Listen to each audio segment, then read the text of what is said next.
إن الحمد لله نحمده ونستعينه ونستغفره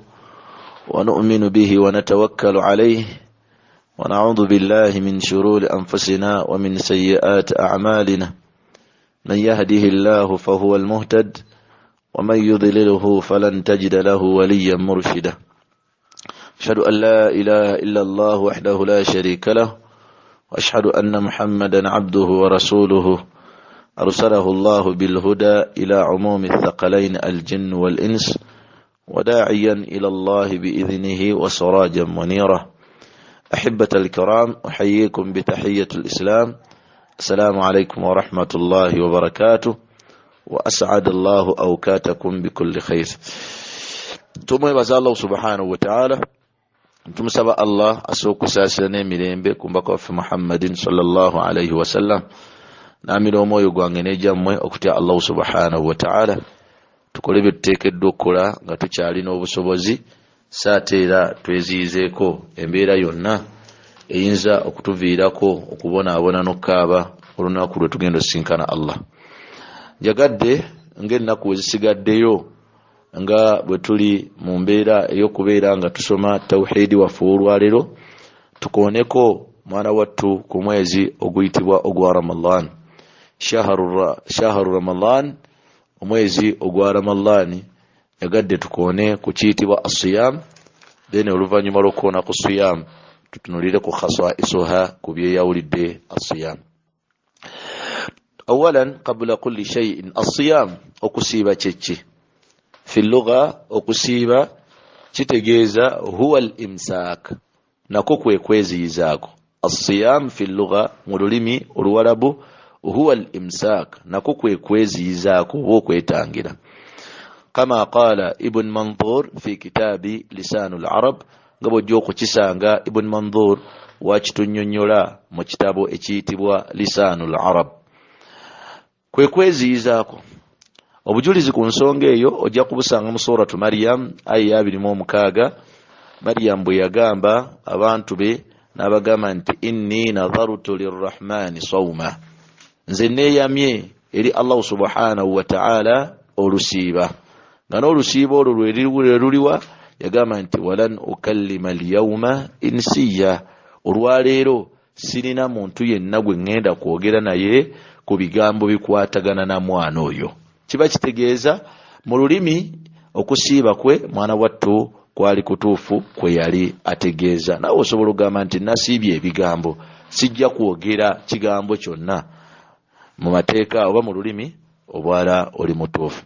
Wa shar'an, saateera mu mateeka g'Obusiraamu buli we twogera ku kusiiba as-siyam huwa ta'abbudu lillahi ta'ala, nako kubeera kusinza Allah subhanahu wa ta'ala bil imsak, nga tweziizaako bil imsak, nga mwana wattu tulina bye tweziizaako bye twetangira binniya, n'enniya oba n'okumalirira. Okumalirira kuno ojja kusanga nga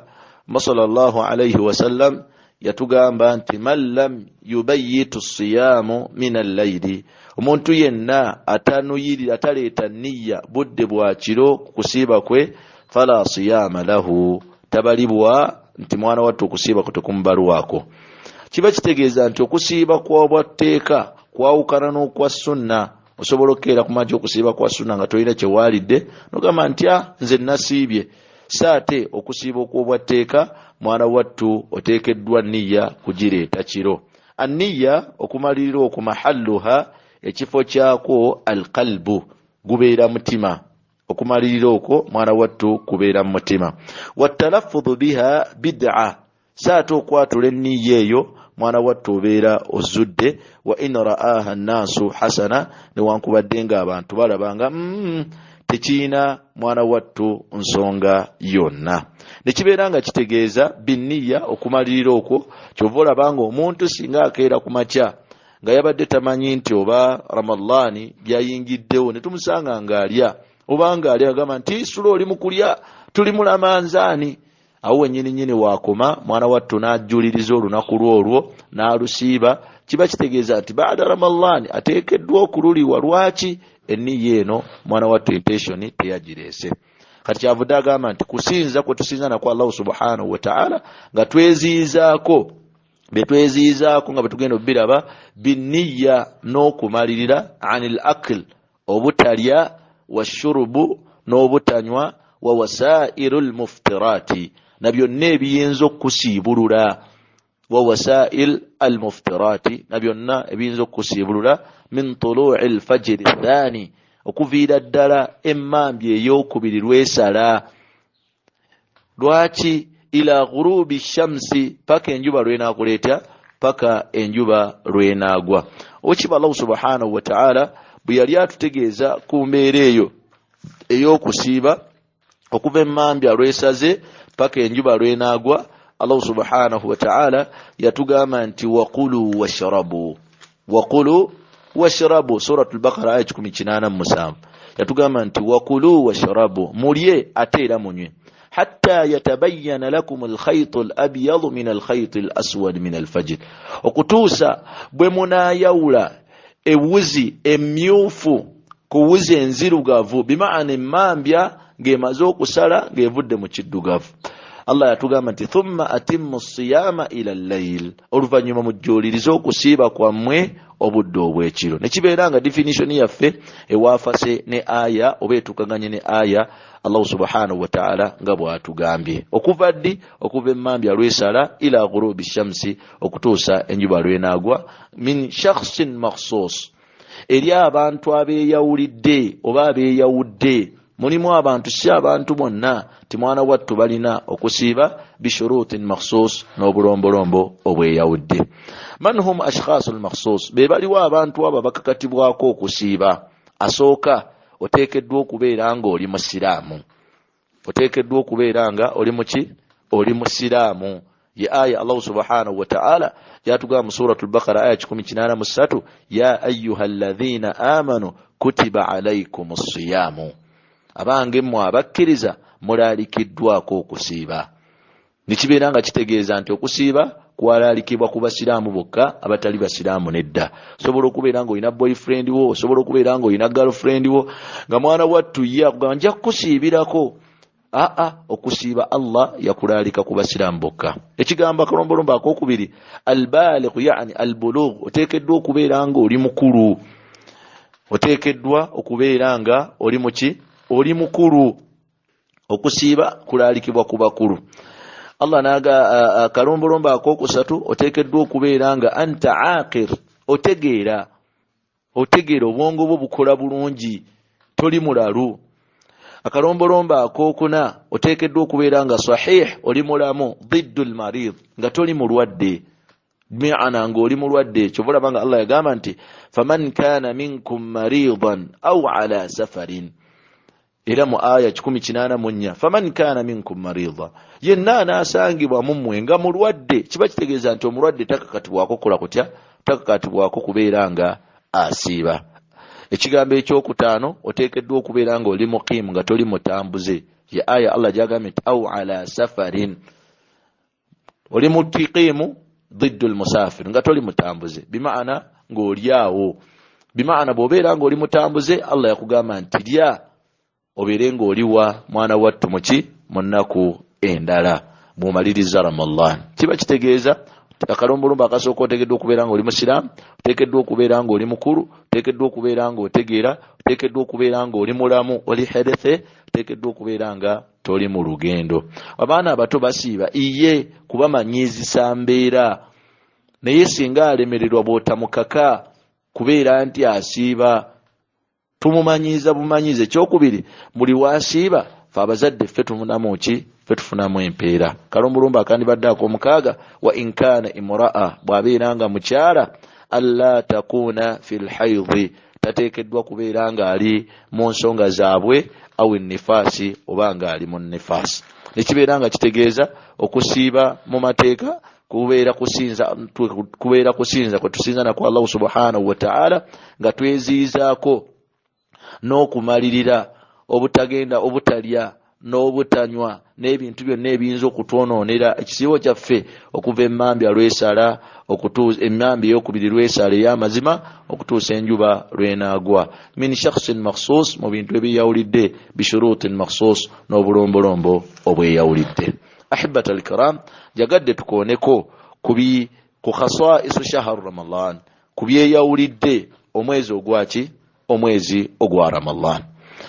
Kyosaanidde otegeere muganda wange ampuliriza, mwannyinaze ampuliriza, omwezi guno ogwa Ramadan guyina ebyagwo ebigweyawulidde. Ekisooka kya byonna, mwezi gwa mwenda mu myezi gy'obusiraamu, mwezi gwa mwenda mu myezi gyaki gy'obusiraamu nga Allah batutegeeza mu suratu Tawba ti inna iddata ash-shuhuri inda Allah 12 shahran fi kitabillah. Emyezi Allah ye gy'amanyi giri emyezi 12 mu kitabo kasookedde nga atonda ki gulu n'ensi. Mugwo mulimu omwezi oguyitibwa ogwa Ramadan. Ekigambo ekyokubiri kyosaanidde okubeera ng'otegeera muganda wange mwannyinaze ampuliriza, mwana wattu, mwezi gugulumizibwa, mwezi munene nnyo eri eddiini yaffe yaki, eri eddiini yaffe mwana wattu ey'Obuyisiraamu. Min khasa'is shahr Ramadan, ebyeyawulidde omwezi ogwa Ramadan byebiriwa nti wekiba Allah azza wa jalla, mazima ddala wekiba Allah subhanahu wa ta'ala ja'ala sawmahu, yafuula okugusiiba omwezi ogwo nga mpaji rukunu rabi, mpaji yakuna min arkanul islam, mu mpaji z'obusiraamu. Allah yagufuula okugusiiba, subhanallah. Teriyo mwezi Allah gwe yatulagira tubeerenga tugusiiba gutali gwa Ramadan, ate n'agufuula nga mpaji mu mpaji z'obuyisiraamu. Hadithi ojja kugisanga nga mwana wattu qad thabata fi sahihaini, hadithi ojja kugisanga mu Bukhari ne mu Muslim, hadithi ya Ibn Umar agamba nti anna nabiyya sallallahu alayhi wa sallam qaal, mazima ddala sallallahu alayhi wa sallam yagamba buniya al-islamu ala khams, busiraamu bwazimbibwa ku mpaji 5. Empaji esooka shahadatun an la ilaha illa Allah, kwe kukkiriza n'okakasa nti waliwo ateekeddwa kusinzibwa mu butuufu okujja ku Allah, wa anna Muhammad rasulullah, era ne nabbi Muhammad muddu wa Allah ate era mubaka wa Allah. Empaji ey'okubiri iqaamu ssalah, kuyimirizaawo ssalah, abange tuleme kusaala mu Ramadan yekka, ebbanga lyonna omusiraamu amanyikiddwako okusaala. Empaji ey'okusatu itaa'u zaka, okutoola zaka mu maali yaffe, ekyo kimanyikiddwa ku ffe eri abasiraamu. Akalombolombo akokuna kojja okusanga nga kali mwezi guno gwe twolekedde wa sawmu Ramadan, n'okusiba omwezi gwa Ramadan. Kibeera kitegeeza nti Allah yagufuula mpaji, tekukoma kubeera nti mwezi wabula mpaji mu mpaji z'obusiraamu, n'akasembayo wa hajjul baiti, n'okulambula ennyumba ya Allah, man istata ilayhi sabil, eri oyo alina obusobozi. Nekibeera nga mu sunna tulambikiddwa bulungi. Saate era ne mu Qur'an Allah subhanahu wa ta'ala yagamba nti shahru Ramadan alladhi unzila fihi alquran, omwezi ogwo gwa Ramadan gwego Allah gwe yassaamu Qur'ani. Wansi eno n'agamba nti faman shahida minkum ash-shahra, abeera asangiddwawo omwezi ogwo falyasumuhu, abeerenga agusiiba. Kibeera kitegeeza nti mwezi naye mwana wattu Allah subhanahu wa ta'ala atulagidde okubeera nga tugusiiba bikamiliha, mu mbeera nga gye tuva okubeera nga tutunuulira. Nekibeera nga ekyo kyeyawulidde omwezi ogwo gwa Ramadan. Ekigambo ekyokubiri ekyawulidde omwezi ogwo, anna Allah azza wa jalla anzala fihi alquran, gwe mwezi Allah subhanahu wa ta'ala gwe yassizaamu constitution yaffe eya Qur'ani ng'agijja ku lawhu mahfuz ng'agireeta ku samaa'u ad-dunya. Suratul Baqara aya 185 Allah yagamba nti shahru Ramadan, omwezi ogwo gwa Ramadan alladhi unzila fihi alquran, ogunno mwana wattu ogwassibwamu Qur'ani, hudan linnasi, nga bulungamu eri abantu.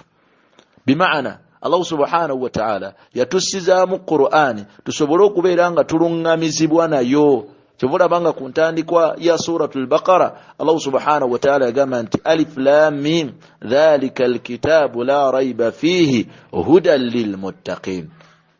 Kino ekitabo kikirimu kubuusabuusa, kirungamya bulungamu eri abaddu abatya Allah, bimaana abasiraamu, huda lilmuttaqin, bulungamu eri abaddu mwana wattu abatya Allah tabaraka wa ta'ala. Najja nga nnyonnyola kibeera nga kitegeeza mu mwezi ogwa Ramadan gwe mwezi Allah subhanahu wa ta'ala muyabeeranga mwana wattu asiza mu Qur'ani yaffe. وقال سبحانه مسورة القدر الله يقام إنا أنزلناه في ليلة القدر الله تكاك سنات قام الدل يجسا ممويزي وبا مچيرو موانا واتو إيشاتي إيشوكو جيرا ليلة. نعم إيشينكيزو إيشوكو ساتو إيشي يولي دوم ويزيقونو قوى رمضان أن الله جل وعلا مزم الدرويشي بالله سبحانه وتعالى جعل فيه يتيكا مغو ليلة القدر إيشيري إيشوكو جيرا التي هي nganacho mwana wattu khairun min alf shahr obulungi obuchiriko ekire ekyo kyokka subhanallah mwana wattu kichira emyezi 10 kama qala ta'ala ga Allah bwategeza mu suratul qadar nagamba nti inna anzalnahu fi laylatil qadr mazima ddala najissa mu kire ekyo kugera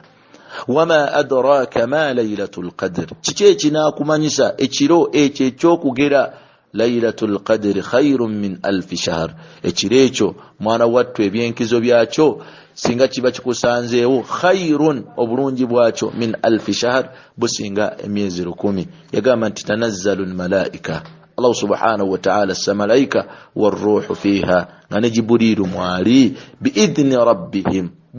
rabbihim kulokukiriza kwa Allah subhanahu wa ta'ala omulezi wa Allah subhanahu wa ta'ala min kulli amr ngazizena buli kiragiro kyonna salamun hiya hatta matla'il fajr jibeera mirembe paka emyamba lwekoleta lwesala. وقال ايضا وجب الله سبحانه وتعالى ila tutegezana tugamba nti inna anzalnahu fi laylatin mubarakah surah ad-dukhan aya yokusatu inna anzalnahu fi laylatin mubarakah mazima ddala nakissa oba najissa Qur'ani eyo mwana wattu mu kiro eky'omukisa kiba kitegeeza nti Allah subhanahu wa ta'ala Qur'ani yajissa mwana wattu mu kiro eky'omukisa. Wa fi hadithi alladhi hadithi ya Abi Hurairah radiyallahu anhu agamba nti qala Rasulullah sallallahu alayhi wa sallam yagamba mbaka wa Allah okusasana emirembe gibeere ku ye ataakum Ramadan kubajjidde Ramadan yabajjidde subhanallah shahrun mubaraka mwezi gwa mukisa faradallahu azza wa jalla alaykum yagubalalika ko Allah wa tabaraka wa ta'ala jemuli siyamuhu okubeeranga mugusiba tuftahu fihi abwabu as-sama emilyango jeggulu jiggulwawo watughlaqu fihi abwabu al-jahim sate emilyango gy'omuliro nejibeeranga jiggalwawo yagamba nti watughallu fihi maraddatu shayatin sate sitani ziteekebwa ku ngoliko oba sitani enkulu eteekebwa ku nkoligo yagamba nti fihi layla lillahi fihi layla gama nti mbalayirira Allah mulimu ekiro khairun min alf shahr nga mwana wattu kikira emyezi 10 singa Allah abeera akikusanzizaawo yagamba nti man hurima khairaha abeera middwa obulungi bwakyo faqad hurima abeera middwa singa Allah kwegamba akugerera ekiro ekyo ne kikuyitako muganda wange mwana wattu obeera omiddwa. Hadith rawahu an-Nasa'i enamba yayo eri 2216 inda Ahmad enamba yayo eri 879 وقال رسول الله صلى الله عليه وسلم إنما صلى الله عليه وسلم تتجيزا من قام ليلة القدر حديث يا أبي هريرة موت سنغاي مديدا مچيرو إچا ليلة القدر إيمانا واحتسابا نوبكرزا غاسو بدان تواليو كباليبوا نوكفنين بيرا غفر له ما تقدم من ذنبه الله مسنيوا أما زامبيجي يكولين بزا أكورا. حديث رواه الإمام البخاري نamba yayo eri 1015 عند مسلم eri lusanvu nkaga mutano. Ekye yawulidde ekyokuna mu mwezi ogwo gwa Ramadan anna Allah azza wa jalla mazima ddala okiba Allah subhanahu wa ta'ala ja'ala siyamuhu yafulu okusiiba kwago wa qiyamuhu n'okuyimirira mu gwago imanan wa ihtisaban n'obukkiriza n'okusuubira empeera egenda okubivaamu sababan nsonga limaghfirati dhunub subhanallah Allah kwagenda okubeeranga atusonyira ebyonoono byaffe.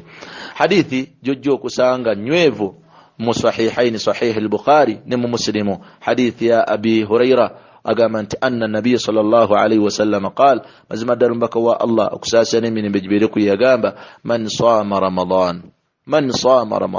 yenna asiba omwezi gwa Ramadan imanan wa ihtisaban n'obukkiriza ng'asuubira okubalibwa maaso ga Allah weewe empeera ye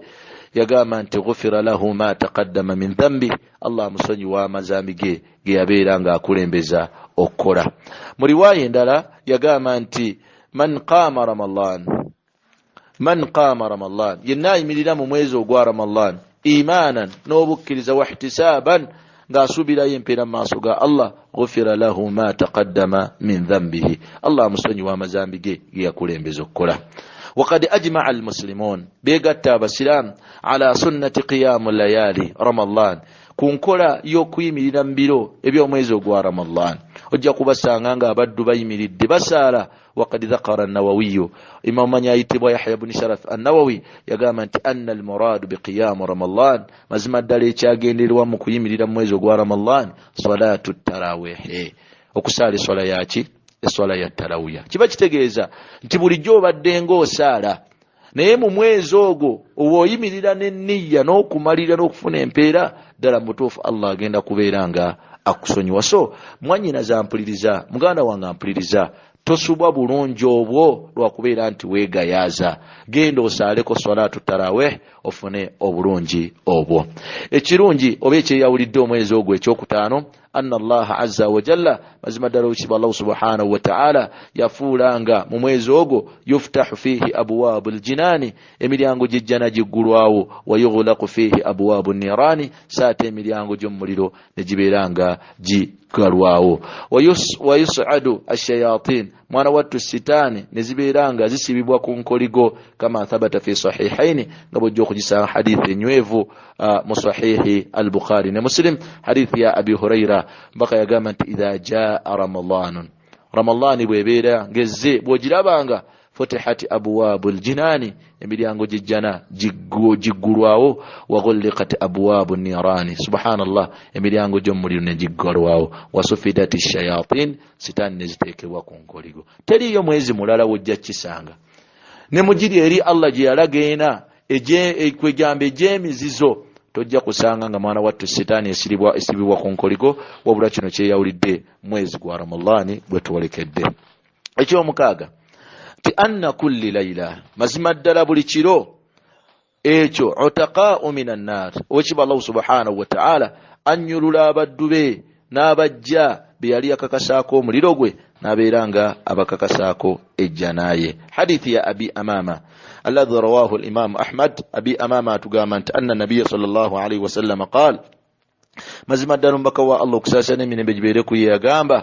yagamba nti lillahi inda kulli fitratun utaqa mazima ddala eri Allah subhanahu wa ta'ala ddala buli kusiibulukuka al-futur buli kusiibulukuka Allah mwana wattu alina abaddu baata n'abeera nga abejjeerezaako omuliro gwe. Sanadi yaayo mwana wattu terinaako nsonga. Sheikh Nasiruddin al-Albani mu Sahih at-Targhib yalaganga mwana wattu ntuufu terinaako nsonga yonna. Hadithi ya Abi Sa'id yagamba قال رسول الله صلى الله عليه وسلم يقام بكوا الله كساسنا من بجبير كويه إن الله مزمد دلوشي بالله سبحانه وتعالى عتقاء في كل ليلة في كل يوم وليلة الله تا بوليشيرو نيمسانا يعني في رمضان مميز وقوى رمضان وإن لكل مسلم مزمد دلا إريب المسلم ينا في كل يوم وليلة موانا واتو دعوة مستجاب مسانو بچيرو olusaba lwobeera osabiddemu Allahu tabaraka wa ta'ala mwana wattu akwanukola. Kibeeranga bino bye batugamba nti ekumi erisooka rahma eryokubiri maghfira erisembayo utaqa'u minan nar mwana wattu si bituufu. Ekituufu kiri nti buli lunaku Allah subhanahu wa ta'ala alina abaddu be mwana wattu baata ng'abejjeereza eri omuliro gwe. N'ekisembayo omuntu yenna man saama Ramadan omuntu yenna singa asiba omwezi ogwo gwa Ramadan thumma atba'ahu nagoberezaako sittu min Shawwal ennaku mukaaga mu mwezi ogwa Shawwal mwana wattu Allah subhanahu wa ta'ala amuwandiikako ng'asiibye omwaka mulamba. La ilaha illallah. Kusiiba Ramadan n'ogoberezaako ennaku mukaaga Allah akuwandiikako ng'asiibye omwaka mulamba teriyo mwezi gujja kisanga mwekyo. Hadithi sallallahu alayhi wa sallam yatugamba nti man sama ramadan omuntu yenna asiba omwezi gwa ramadan thumma atba'ahu 6 min shawwal nagoberezaako mwana wattu ennaku mukaaga mu mwezi ogwachi mu mwezi ogwa shawwal kutiba lahu qasiyam ad-dahr Allah muwandikako nga mwana wattu asibye omwaka omuki asibye omwaka omulamba. Khitaman nekisemberayo ddala idha sama ramadan omuntu singa insama ramadan singa asiba omwezi ogwa ramadan sababu litakfiri dhunubi nsonga Allah kwagenda okuyisiza okubeera nti akwejjeereza amazambigo allati sabaqtuhu min ramadani alladhi qablahu agagokulembeza mu ramadani yaggwa bannange tusobye emisana n'ekiro naye singa Allah atusanzawo ramadani yejja mwana wattu Allah agenda kubeera nga atwejjeereza amazambi ge tukoledde wakati awo idha jitunibatil kaba'ir singa twesamba ebyonoono ebinene nga bw'ojja okukisanga kama thabata fi sahihi al-muslim nga bwe kiri ekinywevu mu sahihi muslim anna nabi sallallahu alaihi wasallam qaal mazima ddala mbaka wa Allah kusasa n'emirembe gibeere ku ye yagamba as-salawatu al-khamsa eswala ettaano zetusaala kuva ku subuhi paka ku isha'i n'agamba nti waljumu'atu ila aljumu'a nokuva ku juma eyayita okutuuka ku juma egenda okujja bannanga Allah musonyi atera musasiza kusala swala ttaano tulaba hadithi jagamba nti law anna naharan bibabi ahadikum singa omugga gukulukutira mu mulyango omumwe nga yagtasilu fihi 5 marrat nga anabamu emirundi 5 hali yabqa min darnihi shay'a ayinza okusigalako basahaba bamugamba nti la yabqa min darnihi shay'a ya rasulullah tayinza kusigalako wange gombaka wa Allah nekibeera nga kitegeeza nti eswala ezo buli wetufuna wuzu Allah atusangulako ebyonoono byaffe byetubeera tukulembeza okukola ekyokubiri n'okusiŋŋaanwawo ejjuma n'atugamba nti wa ramadan ila ramadan n'okuva ku ramadan yayita okutuuka kweno Allah tumusaba tutuuseeyo yagamba nti mukaffiratun lima bainahunna Allah atwejjeereza byetubeera tukoledde wakati awo idha jitunibatil kaba'ir singa tubeera nga twesambye ebyonoono ebinene nekibeera nga emphasis yange mwana wattu ebintu bingi min khasa'is shahr ramadan ebiyawulidde omwezi guno gwa ramadan naye ebyo byensobodde okubeera nga mwana wattu mbajjirayo pozi era n'ekirala Muhammad sallallahu alaihi wasallam agamba nti al-umratu fi ramadan umra gyokoledde mu mwezi guno gwa ramadan ta'dilu hijja mwana wattu yenkanankana ne hijja oba egeraageranyizibwa ne hijja nabo kyabo Luganda bakkiriza bwe olina obusobozi obugenda okukola umra genda obeerenga mwana wattu ogikola saateera tubeeremu abo abanaasala swala ya tarawih بإذنه المولى وصلى اللهم على نبينا محمد وعلى آله وصحبه وسلم سبحانك اللهم بحمدك أشهد أن لا إله إلا أنت أستغفرك وأتوب إليك مناسو نيوبوا mpuliriza leero naye olw'obukulu lw'ensonga yagadde mwana wattu tubeerenga ebyo tubiraba. Wassalamu alaikum wa rahmatullahi wa barakatuh wa kullu amun wa antum bil khayr.